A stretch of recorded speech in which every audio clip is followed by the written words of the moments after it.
أعوذ بالله من الشيطان اللعين الرجيم بسم الله الرحمن الرحيم به نستعين وصلى الله على سيدنا محمد وآل بيته الطاهرين اللهم صل على محمد وآل محمد وعجل فرجهم.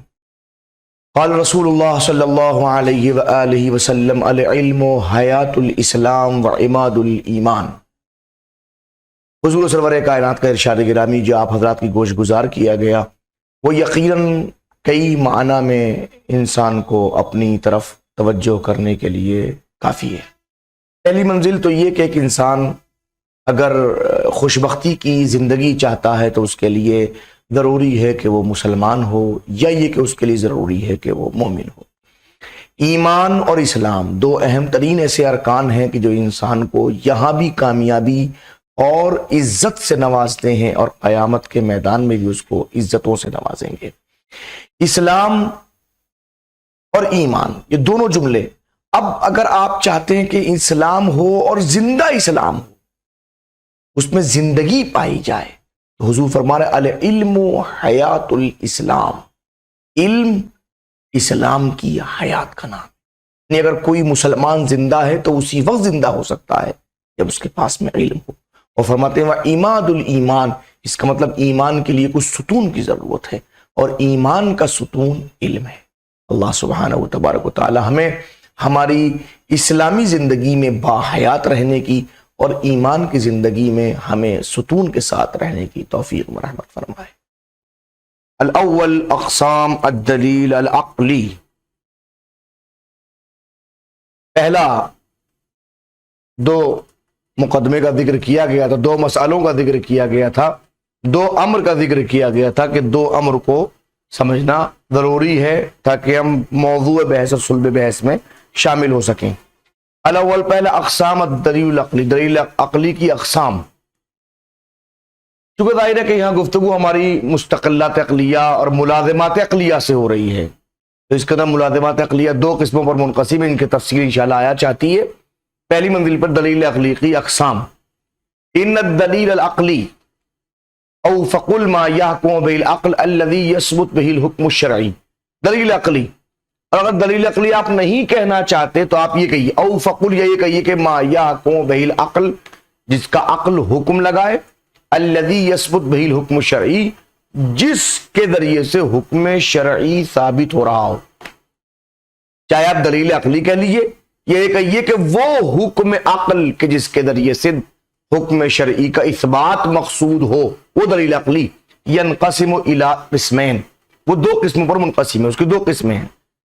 ما یستقل بہ العقل، ایک وہ جس میں عقل مستقل ہوتی ہے، وما لا یستقل بہ، اور ایک وہ اس کے اندر عقل مستقل نہیں ہوتی ہے. ٹھیک ہے نا؟ یہ دو قسمیں ہیں. یا وہ کہ جس میں حکم عقل مستقل ہوتا ہے، عقل مستقل کا حکم لگاتی ہے، دوسری اس میں عقل مستقل حکم نہیں لگاتی. وبتعبیر آخر، دوسرے الفاظ میں نقول ہم یہ کہتے ہیں کہ ان الاحکام العقلیہ لا قسمین، احکام عقلیہ کی دو قسمیں ہیں، مستقلات و غیر مستقلات. ایک مستقلات ہیں اور ایک غیر مستقلات ہیں. وہذه التعبیرات کثیرا ما تجری علی السنہ الاصولیین، یہ تعبیرات، یہ جو الفاظ استعمال کی گئے مستقلات اور غیر مستقلات، یہ اکثر علماء اصول کی زبان پر جاری رہتے ہیں. ٹھیک ہے؟ وہذه التعبیرات، یہ تعبیرات جس کا ذکر کیا گیا مستقلات اور غیر مستقلات، کثیرا اکثر ما تجری علی، جاری ہوتے ہیں، علی السنہ، لسان کی جمع، زبانوں پر. کس کی زبان پر؟ اصولیین، اصولیین کی زبان پر جاری رہتے ہیں. وَيَقْصُدُونَ بِهَا الْمَعْنَى الَّذِي سَنُوَضِّحُهُ، اور ان لفظوں سے ان معنی قصد کرتے ہیں اس کے ہم عنقریب آپ کی خدمت میں وضاحت پیش کرنے والے ہیں. ہم ابھی وضاحت کریں گے ان معنی کی، اس سے وہ قصد کرتے ہیں. وَإِنْ كَانَ قَدْ يَقُولُونَ، اگرچہ وہ کبھی کبھی یہ بھی کہتے ہیں، کیا کہتے ہیں؟ إِنَّ هَذَا مِمَّا يَسْتَقِلُّ بِهِ الْعَقْلُ، یہ ان چیزوں میں سے ہے کہ اس کے اندر عقل مستقل ہے. ولا يقصدون هذا المعنى، حالانکہ وہ اس معنی قصد نہیں کرتے، بل يقصدون به معنى آخر، بلکہ اس کے ذریعے دوسرے معنی کا قصد کرتے ہیں. وہ کون سا ہوتا ہے؟ وهو ما يحكم به العقل بالبداهة، وہ حکم ہوتا ہے کہ جس کو عقل بداہتاً لگاتی ہے، ایک دم سے لگاتی ہے. تو جس کو عقل ایک دم سے بداحتر اکڑا اس کو کہتے ہیں یہ مستقلات میں سے ہے، یہ مستقلات عقلیہ میں سے۔ وَإِن كَانَ لَيْسَ مِنَ الْمُسْتَقِلَّاتِ الْعَقْلِيَّةِ بِالْمَعْنِ الْآتِي، حالانکہ یہ مستقلیات عقلیہ کے ان معنی میں نہیں جس معنی ہم ذکر کرنے والے ہیں، جو آنے والے ہیں، وہ معنی مراد نہیں ہوتے۔ وَعَلَىٰ كُلِّ حَالٍ فَإِنَّ هَذَا التَّقْسِيمَ يَحْتَاجُ إِلَىٰ شَيْءٍ مِنَ التَّوْضِيحِ، یہ تقسیم ہم نے بیان کی ہے یہ تھوڑی وضاحت کی محتاج ہے، ہم تو اب وضاحت کریں گے اس کی۔ فنقول تو ہم کہہ رہے ہیں، وضاحت ہونی اس بات کا۔ ان العلم بالحکم الشرعی کسائر العلوم، یاد رکھیے حکم شرعی کا علم بالکل اور علوم کے مانند ہے، جیسے حکم شرعی کو جانتے ہیں ایسے ہی ہے جیسے آپ اور علوم کو جانتے ہیں۔ لا بد له من الا، ہر علم کی کوئی نہ کوئی علت ہوتی ہے، ہر حکم کی کوئی نہ کوئی علت ہوتی ہے۔ یہ آپ کیوں کہہ رہے ہیں، یہ آپ کیوں کھا رہے ہیں، یہ کیوں پہن رہے ہیں، آپ کیوں بلا رہے ہیں، آپ کیوں پڑھنے کو کہہ رہے ہیں، آپ کیوں جاگنے کو کہہ رہے ہیں، آپ کیوں ہر چیز کی ایک علت ہوتی ہے۔ کیوں؟ لاستحالۃ وجود الممکن بلا الا، اس لیے کہ علت کا وجود، ممکن کا وجود بغیر علت کے نہیں ہوتا۔ دنیا میں جتنے بھی ممکنات ہیں ان تمام ممکنات کا وجود ایک علت کا محتاج ہوتا ہے۔ وعلت العلم التصدیقی، اور علم تصدیقی کی علت لا بد ان تکون من احد انواع الحجہ الثلاثہ، وہ ضروری ہے کہ حجت کی تین اقسام میں سے کسی ایک قسم سے وابستہ ہو، چونکہ حجت کی تین قسمیں ہیں، انشاءاللہ تفصیل آئے گی بعد میں۔ یہ اب کچھ آپ نے منطق میں پڑھا ہوگا کہ جب بھی حجت اور دلیل کی اقسام پیش کی جاتی ہیں تو کہا جاتا تین قسمیں، نمبر ایک قیاس، نمبر دو استقراء، نمبر تین التمثیل۔ یہ تین دلیلیں کس کی دلیلیں؟ حجت کی نام سے پیش ہوتی ہیں، حجت کی اقسام ہے، یہ دلیل کی اقسام ہے، نہیں دلیل تین ہی قسموں پر منقسم ہوگی، دلیل تین طرح سامنے آئے گی، وجود دلیل تین طرح سے ہوگا، یا قیاس کی شکل میں ہوگا، یا استقراء کی شکل میں ہوگا، یا تمثیل کی شکل میں ہوگا۔ اب انہوں نے کہا وَلَيْسَ الْإِسْتِقْرَاءُ مِمَّا يَثْبُتُ بِالْحُكْمِ الشَّرْعِيِّ، استقراء کے ذریعے حکم شرعی ثابت نہیں ہوتا، وہ واضح ہے، یہ بات بالکل واضح ہے۔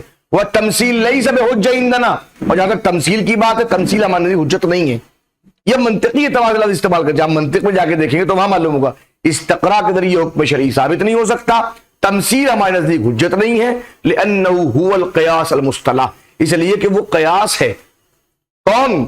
تمثیل، المصطلح علیہ عند الاصولیین، جس کو اصولیین قیاس کہتے ہیں، الذی هو لیس من مذہبنا، جو ہمارے مذہب سے تعلق نہیں رکھتا۔ یعنی تمثیل اور قیاس دونوں ایک ہیں۔ کیسے ایک ہیں؟ یعنی کہ منطق میں جس چیز کو تمثیل کہا گیا ہے اسی چیز کو اصول میں قیاس کہا گیا ہے، یعنی علم اصول کے اندر دونوں کے معنی ایک ہی ہیں، لفظ بدلے ہوئے ہیں، منطق اس کو تمثیل کہتی ہے اور علم اصول اس کو قیاس کہتا ہے۔ اور اس کو لفظ آپ نے سنا ہوگا، آپ نے ایک باقاعدہ محاورہ اول من قاس ابلیس، سب سے پہلے قیاس جو ہے وہ کس نے کیا؟ ابلیس نے کیا۔ تو یہ قیاس یعنی قیاس اصولی، نہ کہ قیاس منطقی۔ منطق میں تمثیل ہے، یہ ایسا تو یہ ایسا ہوگا، یہ کام سب سے پہلے ابلیس نے کیا ہے، اور ابلیس کا کام جو ہے ہمارا مذہب نہیں، ہمارا مذہب دوسرا مذہب ہے، ٹھیک ہے نا؟ آگے بڑھیے۔ فَيَتَعَيَّنْ أَن تَكُونَ الْعِلَّةُ لِلْعِلْمِ بِالْحُكْمِ الشَّرْعِيِّ هِيَ خُصُوصُ الْقِيَاسِ بِاصْطِلَاحِ الْمَنَاطِقِ۔ اب دلیل کی تین ہی قسمیں، یا قیاس یا استقراء یا تمثیل۔ استقراء سے حکم شرعی ثابت نہیں ہوتا، تمثیل ہمارا مذہب نہیں ہے، تو فیتعین، تب معین کر دیا جائے کہ ان تکون العلہ، کہ وہ علت، کون سی علت؟ للعلم بالحکم الشرعی، جو حکم شرعی کا علم واضح کرتی ہے، وہ علت ہے خصوص القیاس باصطلاح المناطق، وہ قیاس ہے، مگر قیاس کون سا؟ کیا اصولی اصطلاح میں؟ نہیں نہیں نہیں نہیں نہیں، باصطلاح المناطق، منطقیین کے نزدیک جو قیاس ہے وہی باقی بچتا ہے۔ وَإِذَا كَانَ كَذَلِكَ، اور ایسا ہی ہے کہ حکم شرعی کا اثبات فقط اور فقط قیاس سے ہوگا، فَإِنَّ كُلَّ قیاس لَا بُدَّ أَن يَتَأَلَّفْ مِن مُقَدِّمَتَيْن، تو ضروری ہے کہ ہر قیاس دو مقدمے سے متعلف ہو، دو قیاس دو مقدمے سے مل کے بنا ہو، سوان کان استثنائیاً اور اقترانیاً، چاہے وہ دونوں مقدمے دونوں استثنائی ہو چاہے دونوں اقترانی ہو۔ یہ قضیے کی اقسام میں سے انشاءاللہ منطق میں آپ پڑھیں گے۔ وہاتان المقدمتان، اور یہ دونوں مقدمے یعنی جس کے قیاس مرتب ہو رہا ہے، قد تکونان معاً غیر عقلیتین، کبھی دونوں مل کے غیر عقلی ہوتے ہیں، یعنی دونوں مقدموں کا تعلق غیر عقلی ہوتا ہے۔ فالدلیل الذی یتألف منہما یسمى دلیلا شرعیا، تو وہ دلیل جو ایسے